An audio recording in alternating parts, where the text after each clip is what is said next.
welcome everyone.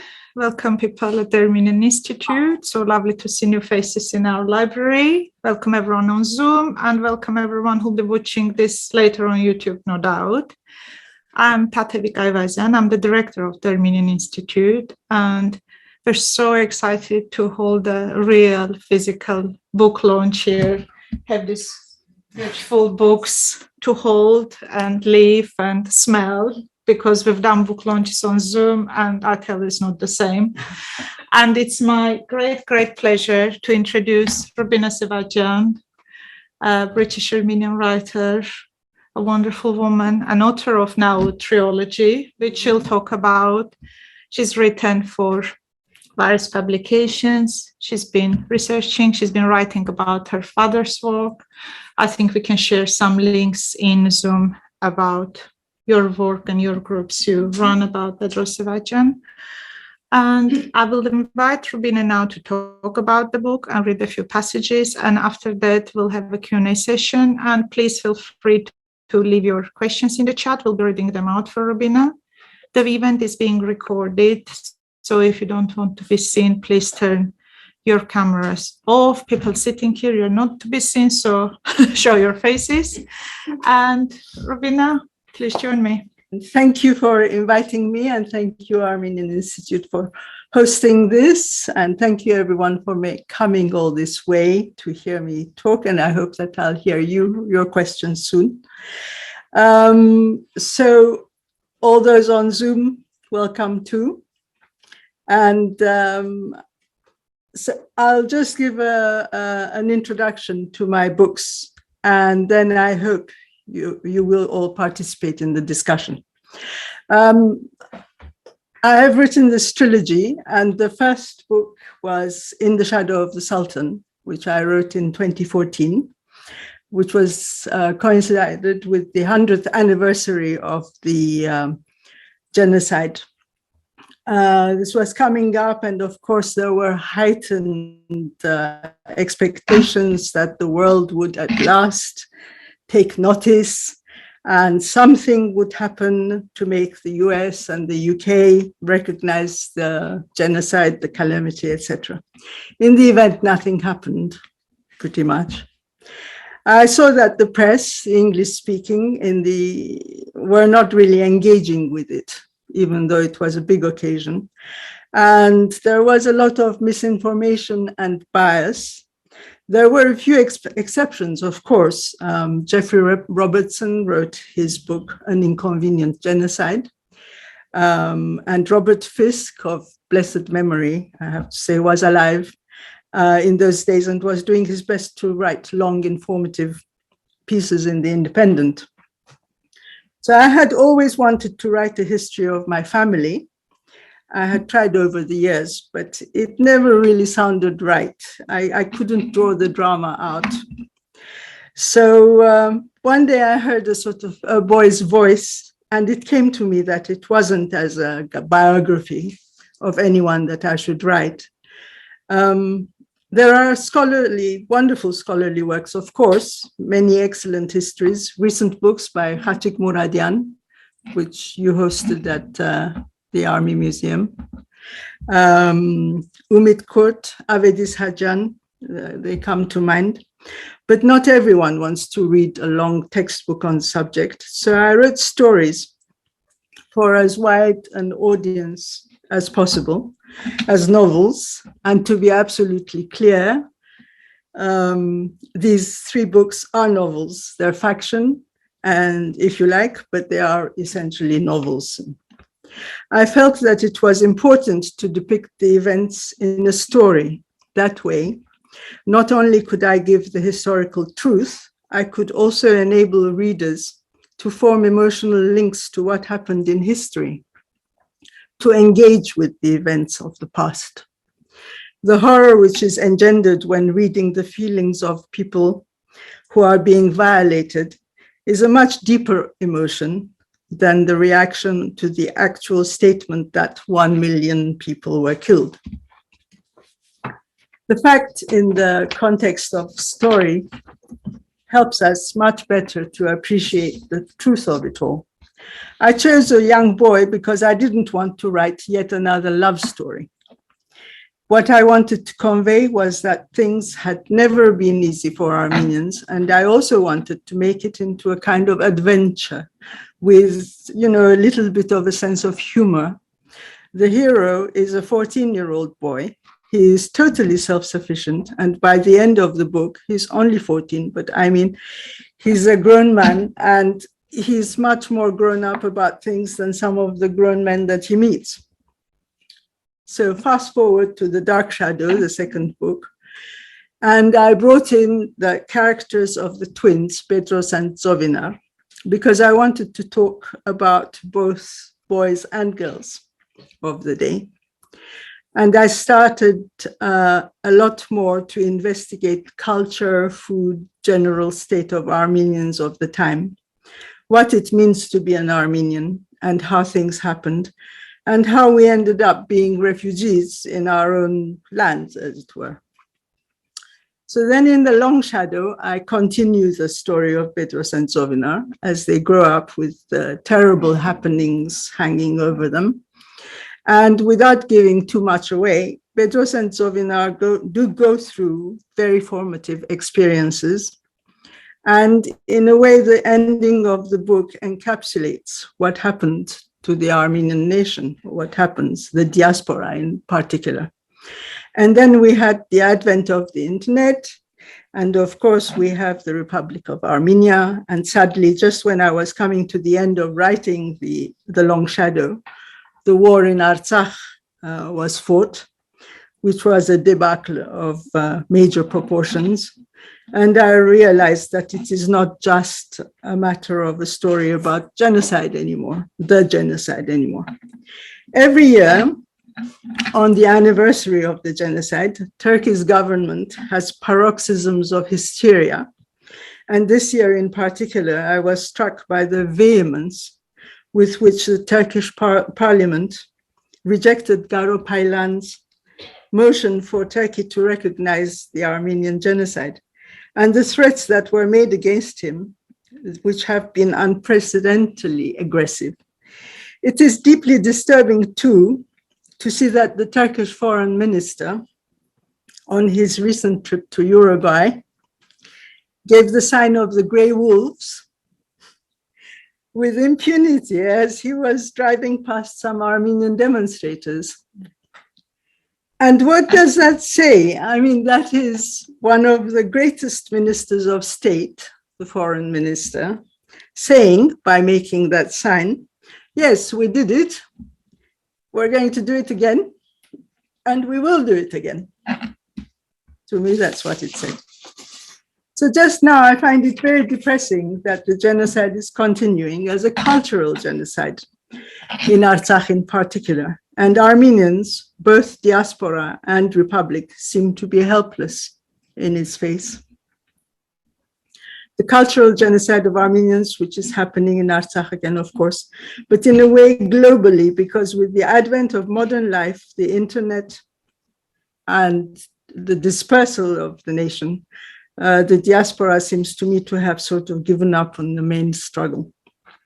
So in The Long Shadow, I wanted to convey what it is that we have lost and are losing still, the long history of how we created a great culture, almost always in the face of adversity, why we have ended up where we have, how we have for centuries and centuries been buffeted from one side of Asia Minor to the next, from the highlands of the Caucasus to the shores of the Mediterranean and beyond.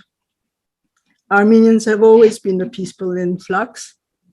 They have been moving from one place to another, settling down, making the best of whatever they could. So I tried to convey all this in my 3 books, and I hope that you find them interesting. Thank you.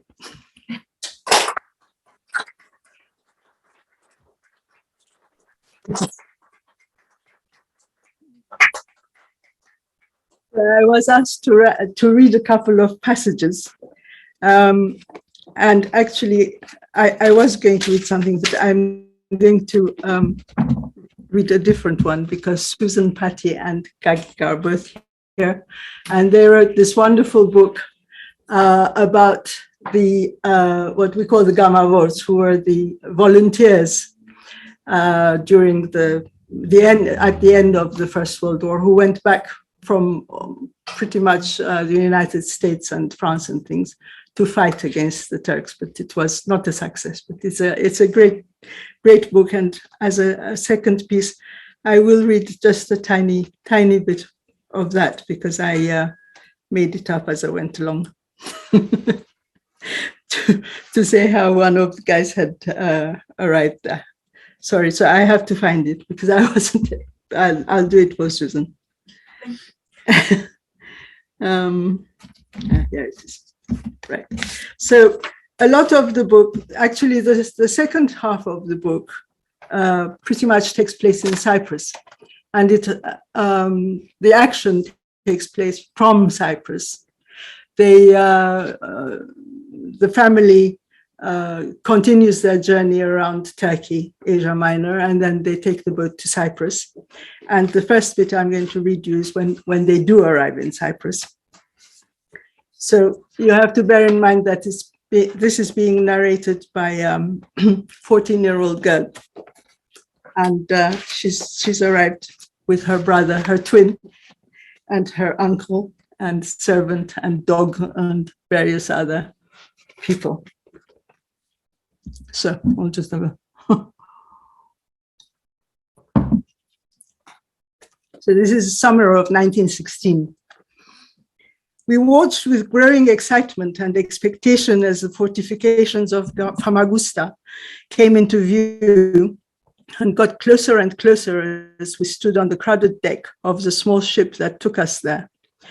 Here we were back in Crusader territory, in a city which had once been a stronghold of the Lusignans.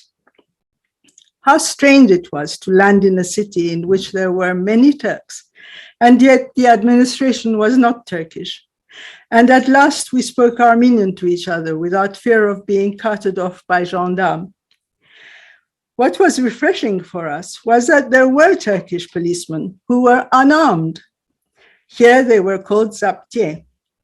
They just had a short wooden stick hanging off their belts. We were later told that these wooden sticks were called truncheons and were used by police in all British territories. Other than the Turkish policemen, there were British soldiers and military police who were armed, but somehow the general air around the police was not so menacing as it had been in Turkey. The first thing we had to get used to was that the Turks here were Turkish Cypriots and that the Greeks were Greek Cypriots. The Greeks outnumbered the Turks and had been here a good deal longer than them. The island had been variously ruled by Egyptians, Greeks, Romans, Byzantines. It had been a Crusader state and a Venetian colony and then an Ottoman one. The Ottomans had invaded in the 16th century, dislodging the incumbent Venetians, who had forcibly bought the island from the widow of its last Lusignan king in the preceding century. Tens of thousands of Armenians had come and gone with each successive occupation.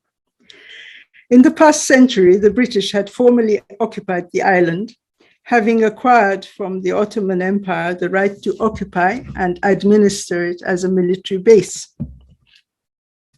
in return for military support in the event that Russia made encroachments on Turkish territory.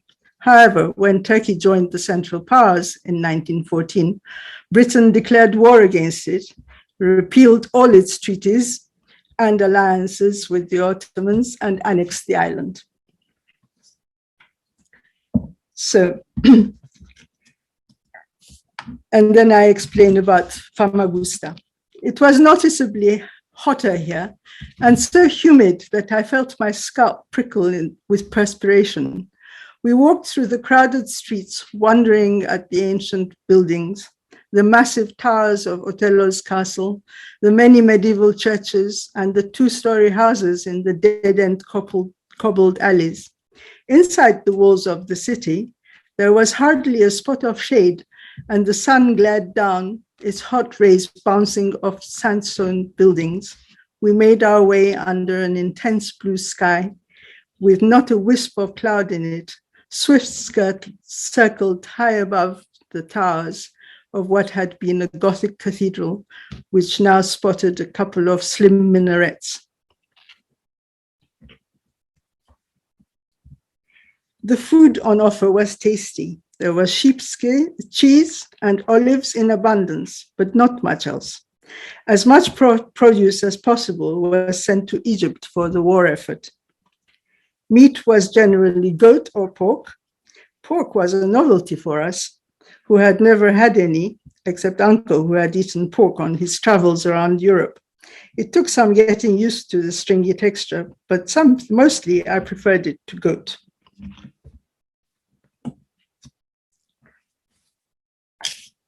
In several streets in town, we came upon women who were standing about or leaning against the low front doors of their small one-room houses, smoking cigarettes, their cheeks rouged and their lips reddened.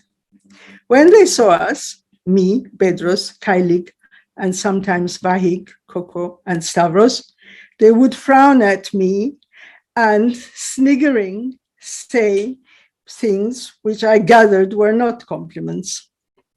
They made much of being frightened or disgusted by Kailig, who's my camper. And then they would turn to any of the boys and beam a smile at him. And then they would turn and, opening their heavily cold eyes wide, they'd say, "Hello, Tommy, you one good time?" Which would make Bedros blush to the roots of his hair. The others would titter, and we would quicken our pace. We met several young men, Armenian men, sipping lemonade at small taverns. They turned out to be from the Adana area and had somehow made their way here by escaping the labor battalions, or they had deserted from the Ottoman army. They made a living by doing odd jobs for the British, mostly translating, while they waited to find something more permanent to do. Many of them were waiting to see if the British would be pushing into Turkey. There had been a secret agreement with the French in May. We set out the eventual partition of the Ottoman Empire. They wanted to go back and fight the Turks. Bedros was very interested in what they had to say. "Very soon we'll get organized and start training," Haig said, a cigarette hanging from his lips. "Then we'll go back and finally get our country back. It's a matter of time." When later we told Uncle about the women, he simply said, "Keep well away." And when we told him about Haig and his friends, he sighed and said, "Fedai, I hope they'll have more success this time." So, and that's the first bit. And then I'm going to read you a small bit of how one of these young men came from the United States to become a Fedai. So this story is pretty much entirely made up, apart from the bit where he says his father was killed and the manner in which his father was killed. So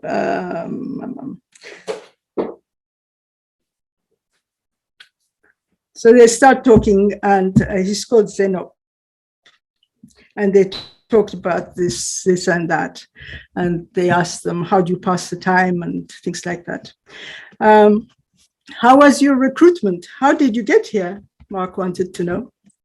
Haig said he had joined up from Famagusta and asked Zeno, who had come from the United States, to tell his story. "My father was killed in 1896. He'd been ordered to report to the barracks. He obeyed, but for some reason, he was a day late. The commandant was livid, called him all sorts of names, and in his rage, cut off my father's head there and then. There were witnesses. He then ordered my father's head to be put in a basket and taken to his widow. My mother, who was in her last stages of pregnancy with me, fainted clean away. And when she woke, she'd gone into labor. Anyway, I was born on the day after my father was killed. One way or another, my mother looked after me and my 3 older siblings as well as she could. But of course, she didn't want to stay in Arapkir. We looked at him with sympathy. My mother was from Harpert, and during the 1890s, many people had emigrated from there to America, including her older sister. Anyway, to cut a long story short, my aunt sponsored my mother and her 4 children to emigrate to Fresno in California, where most of the Mamuret Aziz Armenians had gone. It is a fruit farming area, and the immigrants were mostly village and country people. After nearly a year's travel, my mother's reached Fresno. There we were reasonably safe, as we were not at the mercy of Turks. My mother, who did not speak English, went to work in a raisin packing factory, and we children went to school. We ate well and had unlimited raisins. Zeno was laughing, his deep-set eyes screwed tight. He was just 21, but his face was gaunt with a long nose, which made him look more frail than he was. A short brush mustache lent him an air of authority. He was probably very strong. We went to school and we learned English. Gradually, we stopped speaking Armenian. I was just 4 years old when I learned an important fact. I and my family were different. Not only different from the non-Armenian kids at the school, but different from the Armenians who considered themselves better than us. Harpertsi was an undisguised term of contempt. And he gave a downturned smile. It seems there were too many of us now, and that we weren't really good enough. We were peasants. Never mind that they'd all been treated like animals when they first got there, but now the ones who were established looked down on us. Uncle offered him a cigarette, which Zeno took with a slight bow of the head. Anyway, again, to cut a long story short, I grew up not quite fitting in. I resented that we were in that situation, even though, of course, I didn't know what life was like in Arapkir. I went to school until 12 and then to work in a vineyard and fruit farm. When the men came to tell us about the Légion d'Orient, I was immediately determined to join up. I was so angry at the treatment of my father by the Turks, the fact that we were thousands of miles away from our homeland, my mother having to slave away to feed her family. You know, Zenob's voice trailed away. That's a very long way to come, Mark remarked, and so on and so forth. And I don't think I can read anymore.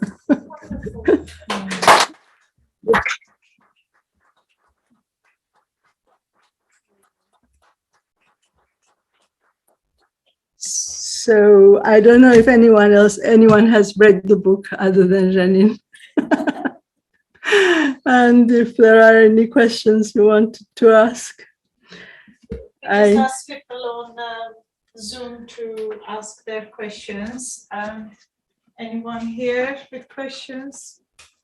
Yeah, I mean, the question is, how welcoming were the British Empire to these Armenian refugees in Cyprus? In Cyprus, and I know Egypt and Palestine. And well, Egypt already had quite a sizable Armenian community and a rich one. In Cyprus, they were very welcoming because they were still, in a way, feeling their way with the Turks, the Ottomans and everything.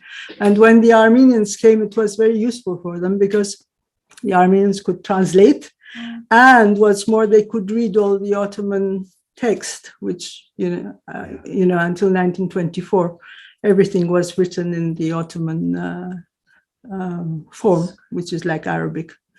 So they were employed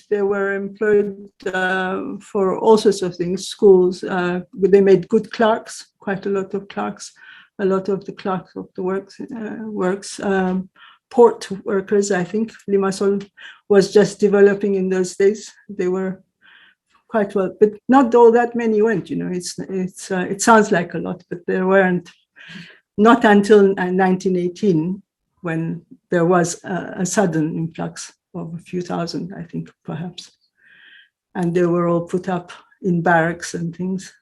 But at the same time, there were Russian emigres arriving in Cyprus. All these people had to be housed somehow, usually in barracks. Yeah. Thank you. Mm. Anyone else? Mm. We do have a question in the chat. Yeah, Yeah, sure. So Manu Hagopian is asking if your books are available in Ruth Keshishian's bookshop in Nicosia, Mouflon.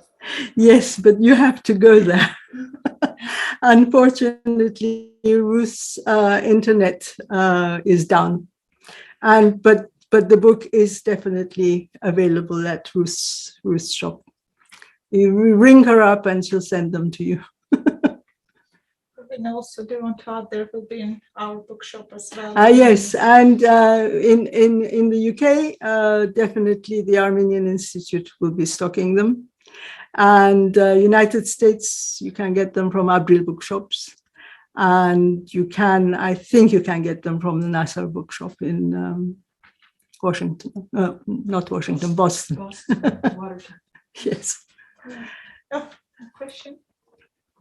Can I ask another question? You mentioned at the beginning, Rubina, about the current situation following the war between Azerbaijan and Armenia. What is the current situation in those areas that were God knows. taken? Do we know? I mean, Well, I think probably Tatevik should answer that, because she's from Armenia and more au courant with what happens in Armenia. But there is heavy cultural appropriation going on. The symbolic church in Shusha, Shushi has been renamed Shusha, of course, and they immediately took the dome off, and the angels have gone and things, and it's now a mosque, of course. Everything is being appropriated. Apparently there were no Armenians there, and that they were, what were they, something Caucasian Albanians or something. And so it's all, history is being rewritten. They keep making incursions into Armenian territory as well as Artsakh, terrorizing villages, basically. And making all sorts of demands. I can't actually keep up with it, to be honest, because every day is another horror as far as I'm aware, really. But I don't know what can be done about it. It's actually very sad. Certainly, British government isn't very responsive to all this. I don't think they're too involved with the government. Yes, everyone. Yes, they've forgotten about it anyway with Lithuania. So I don't know. Republic is still hemorrhaging people. Yes, there are attacks on the borders almost every day, not only in Artsakh, but Armenia proper in the southern part in Sunik, where there are all sorts of intimidation tactics, Azeri forces driving and just shouting and threatening, playing really loud music or shooting villagers, taking their livestock away. And there are Russian peacekeepers who sometimes do things, sometimes stand and watch. Last week I read a heartbreaking story of a farmer just being shot in his tractor, like the peacekeeper standing by. Yeah, it looks pretty sorry. Yeah. This is the. It's bleak. It's bleak. It's very bleak. Yeah. And it's very sad reflection of what you've written about. It's just so sad of all the displacement you talk about, seeing Ukrainians, seeing everyone from Ukraine. Yes. Displaced, not only definitely Ukraine, not Lithuania. And there is supposed to be some kind of rapprochement, isn't there, with Turkey, and they're negotiating with Turkey and Azerbaijan, but I really can't see how it can happen, really. I mean, the losers will always be Armenia, really, or rather the ones who give the most. Yeah. Yeah. Isn't there supposed to be now flights from Istanbul to Yerevan? And Yes. who is actually going? Is it Armenians? You know what, the truth is there were always flights between Istanbul to Yerevan, and because they restarted after the war, there is it's been politicized heavily.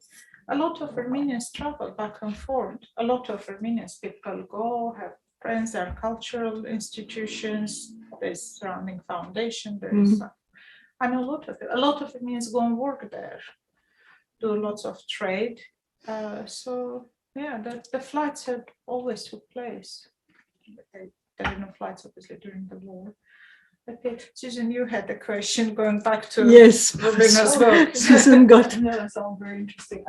I was intrigued by how you packed so much into the conversation that in the second part there, and one of the many things you packed in there was how refugees were not really welcomed by their own folks, and the same thing happened again in Cyprus later on.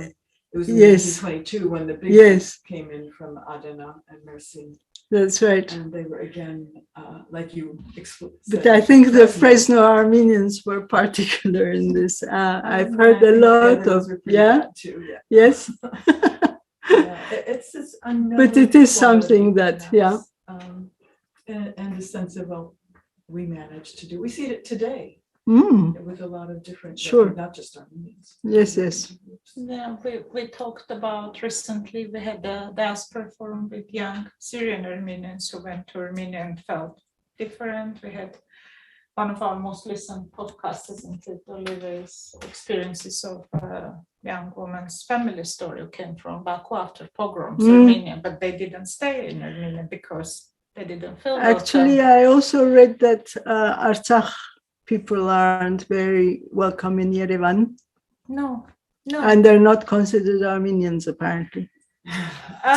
Not good enough. For Not them. Not good enough. That's the thing. It's like Susan says, it's the unknown quantity. And like you say, between our Armenianness, there are so many Yes. categories. I'm rereading Hrant Matevosyan's book, Ashnanare, Autumn Sun. We're going to have a screening here soon. And I'm just rereading the book, and it's a story of a woman, and it's very bittersweet because within Lori, she marries from one village to the other, probably half an hour walk.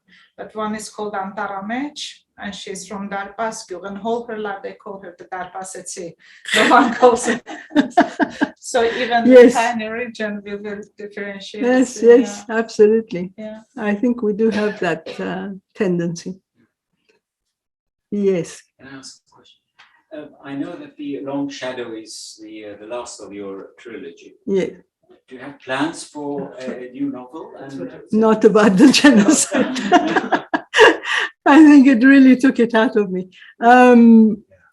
I do have plans for some short stories about Armenians in Ethiopia. Well, I yes, hope, yes, that's- but short Look stories forward to and little, yes, still writing. But I think the Armenian genocide, I have to say it was jolly difficult to write about it and to try and, not constantly be weeping into the, because you have to have a little bit of humor, otherwise it becomes unbearable, really. It's really, there are very graphic scenes in the book, by the way. And even the scenes of the already dead and unburied, I think that is something that we don't talk about. And in films, they walk through all these fields of that nobody knows, or rather nobody tries to describe the smells and the stink and the flies and the dirt and the whatever is attendant on all this, on all the dead.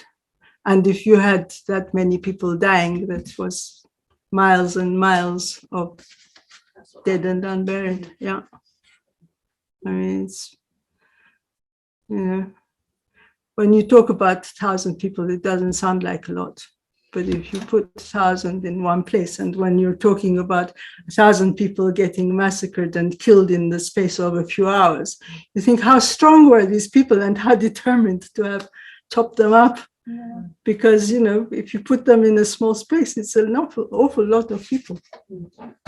And human beings apparently aren't so easy to kill with.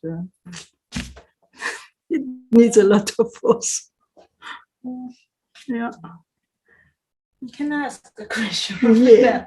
Did you always know that it's going to have 3 parts, the book? Is it how did you? No, you know, when I wrote the first one, it was sort of more like an experiment, and I wanted it to be a standing thing. And as you know, the boy has no name. You do find out his name in the final book, by the way. I'm not going to tell you what it is, but it is there if you look for it. Okay, no spoilers, please. So I wanted to write just about that because essentially what happened to him and his father is the story of my grandfather. And so I wrote it and I sent it to one of the first people I sent it to was Sevadjian. I don't know if you've heard of him. He was a lawyer in California, and instrumental actually to have got a lot of the transcripts of the trials of Solomon Tehlirian and people like that. He was the one who brought all that to the fore. Anyway, I sent it to him because when I was a young girl, 13, 14 years old, we used to sit on the balcony in Bishoftu, which was a country house in Ethiopia. And we used to sit under the bougainvillea and everything, and he would give me cigarettes, which was very nice. And we would write, and he would sort of suggest things and I would write. And it was always the sort of subject was the Ottoman bank incident and the heroics of, I don't know, whoever we thought. And when I wrote to him, he said, well, it's not too bad, it's quite good, but you have to follow up. You have to follow on. So by then I had done so much reading and research, honestly, I thought it was rather a shame to throw it all away. So, but then I decided to have the twins, a boy and a girl, so that we could investigate. The book twins. The treatment of girls and women, of course, because we consider Armenians to be very sophisticated, but in the countryside they weren't. And it went on, and each book can be read on its own merit, really, but I think the third one really ties everything together. I was going to ask you, do you feel that's it? You've completed your story? It's done now. I think so, yeah. Moving on. Great. Yeah. Fantastic. We've got another question in the chat from Manu again. Rubina, do you have any records of stories about Armenians who arrived in Cyprus early in the 20th century? Recorded stories that have not been published? Well, I haven't. Susan probably has. Yeah, I do. Yes. So the person to ask is Susan Patty. May I give them your email? No, sure. Who was that? Yeah, who are we giving it to? Manu Hagopian. All right. Rubina, I have a question for you actually. I'm interested in how you built this story, right? Because you have the truth, your truth that you want to tell, but then you say it's also, you've got some fiction parts. So in a way, it's like this creative nonfiction. So where do you start and how do you structure it? Kind of have your timeline of what you know to be true, and then how do you bring the fiction into that and turn it into a novel that, like you say, you add humor and you add the entertainment. Well, timeline is very important, and in fact, for me, because I'm not all that clever, but I'm a bit OCD about this as well. I can't deviate from things. If I pick up and put down too many times, I forget what I was talking about. So the timeline is very important for me. And note-taking is terribly important for me, and making sure that it is the truth. I don't know, it just fell into place. You sort of weave things that you've heard, stories you've heard, people you've met, their faces suddenly spring to mind when you're talking about something. There's the seamstress in Trebizond, for example, and it just falls into place. It's what you've experienced yourself. I think for me, it was a lot what I'd experienced myself. A lot of the people in the book are possibly people I had met, and their prejudices and their, their little ways. Quirks. Yes, their quirks, exactly. It just falls into place. But for me, it's a timeline is the first thing. And all three books actually have maps, quite detailed maps. And I think the maps are very important, especially for non-diaspora Armenians and for non-Armenians. Yeah. Because, as you know, in 1924 or so, Turkey had an active, with the advent of Ataturk, they had an active Turkification of everything. So all place names were changed. And I think that by 1956, pretty much every place name was changed. So you don't find any Armenian place names, even of villages which were more or less 100% Armenian. There aren't. A lot of the language was changed. People's names were changed, of course. They had to register themselves mostly, and they were made to have either a place name or a father's occupation name, and of course that had to be in Turkish. So we have all these names like Sevadjian, for example. There's a bit of I think Sevadj is a plasterer. So someone was a plasterer sometime. And so my grandfather became the son of a plasterer, or his grandfather did, or his father did. Various names which are really, really strange, but some of them are hilarious actually, but I won't say them because some of them are quite rude, because they were named after all the guards and the gendarmes who were also herding them along. So they would say, "What's your name?" "My name is Haigig," or something, because they didn't even know their own father's name or their surname. They would know their father's name, but not their surname. You would just, "What was your mother's name?" "Mayrig," "Mama." "What was your father's name?" "Hayrig." So the gendarme would name them. And sometimes they would give them some quite nasty, horrible little names as to show their sense of humor, I suppose. So yeah, that's what happened. Anyone else? I guess if I could ask another one, do you have what was that process like, delving into your family history, and how do you go so far back and find these records? And it's a very personal experience, and maybe you find people that are related to you or connected to your family in ways way before whatever came about. So I'd love to hear more about that.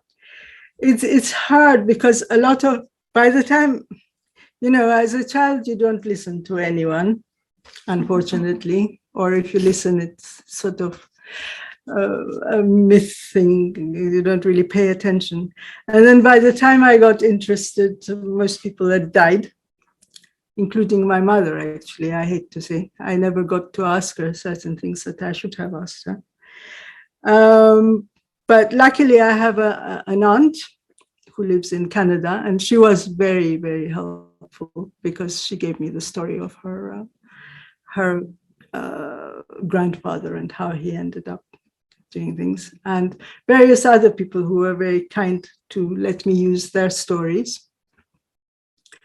the story of the Zeno who went to his father being killed was actually my great-grandfather.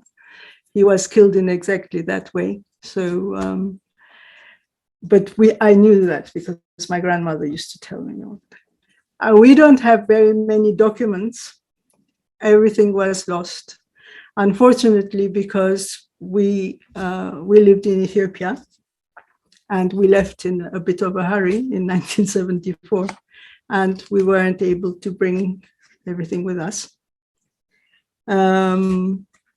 So basically, you have to talk to people, as many as possible, and try and find. Some of it is also, it's become subjective. I mean, over the years, it's, the stories have evolved, and you know that what you're being told can't really be very, very right, because it's sort of, become a story in itself. So you have to, I suppose, you have to sort of separate those from what you feel is real. I suppose in the first book and the second book, I talk about the education of these people, and particularly Bedros and Zovina, and what they read and what they learn. They have tutors, what languages they learn, what they're reading, because they also went to the American college in Aintab, for example. So they were reading English literature, Tennyson and Shakespeare and Walter Scott and things like that. But maybe not many are. I think Asia Minor was very heavy with American schools, American colleges, and they did instill these things in them. They gave them an English-centric education. So all these things. Rubina, I want to also ask about your writing. Every time there's an interview with a writer, they always have their secret. They wake up at 5 a.m. They drink a bottle of Jack Daniels while they're writing. What's under the desk. What's your secret routine? Advice? Well, firstly, I don't write in the morning. Because most people say they write at 7 o'clock in the morning or something. I don't write anything before 2 o'clock in the afternoon when I'm calm and I listen to music. Usually, certainly nouveau flamenco kind of stuff, because it's very easy and it sounds good. And just recently, I've been writing very well with Persian pop.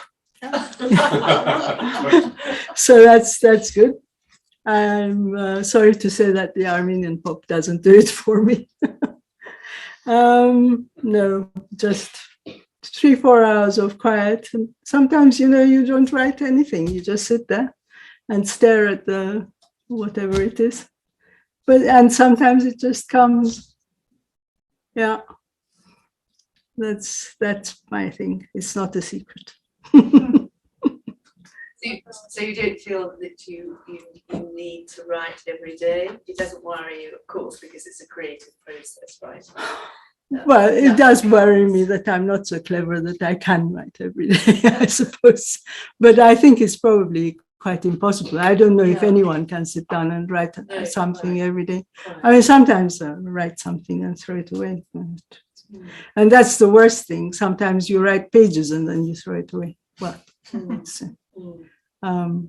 but no, it doesn't worry me. I mean, between the beginning and the end of this, I mean, they're only novels. I'm not claiming any great thing. It's a period of 8 years that I've been pretty much writing non-stop. Yeah. So it is a long process. Do you use a pen or a keyboard? I can see Hampo and Marie.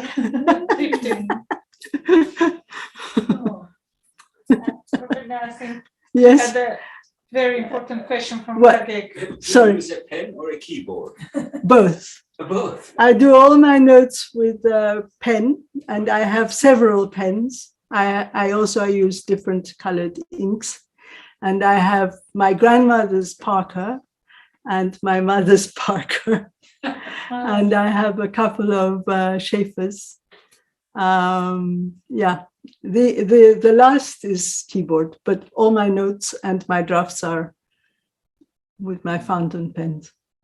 I love writing. I love the process of writing by hand, actually. Yes. And sometimes I can't read my handwriting. Yeah. Susan. Yeah, I'm with that picture of you and Vartkes smoking on the balcony and writing. So have you thought about writing about your own life or fictionalizing it? Fictionalizing it a bit. Yeah, well, yes, I suppose when I get around to doing or finishing this short stories that I was talking about, there might be a bit. I mean, Vartkes was very much a part of my formative years, as it were, but from, let's say, when I think I first became aware of him when I was about 12, something like that. He was terrifically glamorous. I mean, he was such a good-looking man, and he was always dashing in and out of Ethiopia. God knows what he was doing, but anyway. And then he came back one year with a bride from Hong Kong, but for some reason she was French-speaking Armenian. Did you know that? From Hong Kong? She was from Hong Kong, or was she from Singapore? Something like that. Anyway, he arrived, this beautiful couple, and I was so disappointed. You should write about it. And then over the years, he's always been in my life, actually. I always read my things and always suggested things. And of course, he told me the story of Sultan Telerian, because his father was from Izmir. And I think he had escaped in really pretty horrendous ways. But he was a great Tashnak Tsagan, and he more or less worshipped all these Fedai. And so the story was that he took Vartkes to Berkeley. Vartkes was going to start at Berkeley University to do law. And they were, I think, they went to see another lawyer, an Armenian lawyer or something that Vartkes' father, Baron Boros, knew. And in the lift, or they got into the lift, and there was another man standing there, and Baron Boros fell to his knees, grabbed the man's hand, and kissed it. Oh. And then they went off and said, what were you doing? You know, father, what do you think you were doing? Why did you do that? And he said, don't you know who that was? That was Sultan Telerian. We must all get on our knees for him. And for the non-Armenians, Sultan Telerian was, there was something called Operation Nemesis in the 1920s, when Armenians were asked to, because basically we relied on the Allies to get justice and nothing happened. So Armenians, young Armenians were asked to volunteer to execute perpetrators of the genocide. And Sultan Telerian executed the biggest one of all, who was Talat Pasha in Berlin. He gunned him down in the street in Berlin. And of course, the important thing to remember is that Telerian was court-martialed by the British. And he was let off because when he told his story of what he had suffered, and the British court thought this was a reasonable thing to have done. And he was whisked away to the United States, where he lived and died. And there's a huge monument to him in Fresno. I think in Fresno Cemetery, enormous. But I think he was reburied in, wasn't he taken to Armenia? I think he was. That big thing is still there, the Fresno, yeah. So that was Operation Nemesis. think we have another question. Yeah, we have two questions in the chat and another comment. So the first question is from Sarah, who is a student from Anjar. And Sarah asks, what has the response of the non-Armenians been after reading the book? How were they motivated to read? And after asking that question, Manuela in the chat said, I am not Armenian and I literally swallowed the books. Oh. Oh, there you are. Well, yes. Well, I know quite a few people who read it who are not Armenian. I think they were a little bit, what's the word? Overwhelmed by the story. I think not many people know it, I think. Certainly English don't know it, or they're not really interested, I find. There are a few French and Italian more. But yeah, I'm trying to educate the non-Armenians. Yeah, people like Manuela, that's very good. And then we've got another question from Manuk, who asks, does it happen that you start writing something that you intended, but end up writing something completely different, albeit related? Oh yes, absolutely, all the time. Especially as I can't concentrate for too long on anything. Yes, no, if I deviate from my notes in particular, I find that I've sort of gone off and discussing, I don't know, something like something they're reading or what they're eating. There's a lot of food in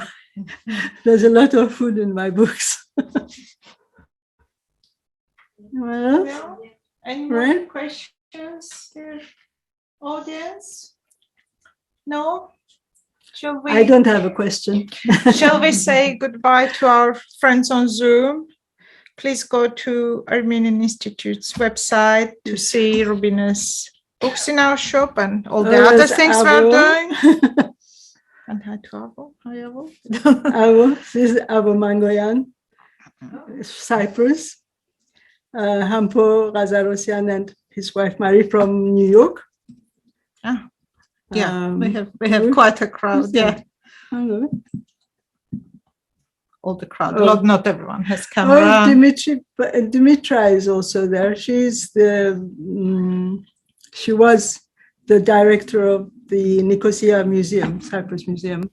There you go. People get name checked on when you join on Zoom with Rubina. Yes. Switzerland. So everyone on Zoom, please keep in touch with us. Go to our website, subscribe to our newsletter. We're on social media. Follow our events. Thanks for joining and keep reading and write to Rubina and remind her to finish that short story book very soon. Thank you everyone on Zoom. Bye-bye. Thank you. Bye.